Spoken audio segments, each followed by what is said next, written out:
अस्सलाम वालेकुम। वालेकुम अस्सलाम जी। जी सर, अपना नाम बताइएगा। वसीम इकबाल जी। सर आप बताएं आपका किस चीज़ का स्टॉल है, और ये मैं बॉक्सेस वगैरह देख रही हूँ, ये किस चीज़ के लिए? जी हम गवर्नमेंट ऑफ पंजाब की एग्रीकल्चर डिपार्टमेंट मार्केटिंग विंग है।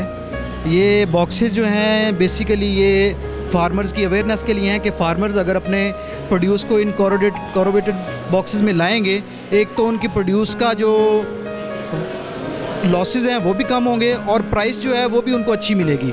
फार्मर्स अगर लकड़ी के बॉक्सेस में लाते हैं तो एक तो प्रोड्यूस उनकी ज़ाया हो जाती काफ़ी, और अगर इन बॉक्सेस में लाएंगे प्रोड्यूस ज़ाया नहीं होगी, और ज़ाया ना होने की वजह से उनको प्राइस भी जो है वो अच्छी मिलेगी और उनका जो प्रॉफिट मार्जिन है वो भी बढ़ जाएगा। आप कहना चाह रहे हैं कि अगर हम लकड़ी वाला ट्रेंड ख़त्म कर दें और ये नए बॉक्सेस बनाएं। अच्छा, इनके रेट्स क्या हैं? क्या ये इनके रेट्स उस लकड़ी के बॉक्स से ज़्यादा है या उनसे कम है?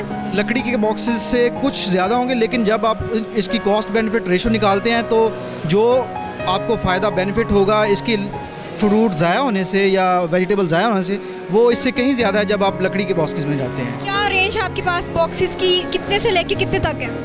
ये बॉक्सेस हम बेचते नहीं हैं, ये जस्ट अवेयरनेस के लिए, फार्मर्स के लिए। यहाँ पे जाहिद पैकेजेस वाले हैं वो बैठे हैं, बॉक्सेस वो बनाते हैं। हम जस्ट फार्मर्स को अवेयरनेस दे रहे हैं कि आप इन बॉक्सेस को यूज़ करें ताकि आपको प्रॉफिटेबिलिटी आपकी जो है वो बढ़ जाए। Thank you so much.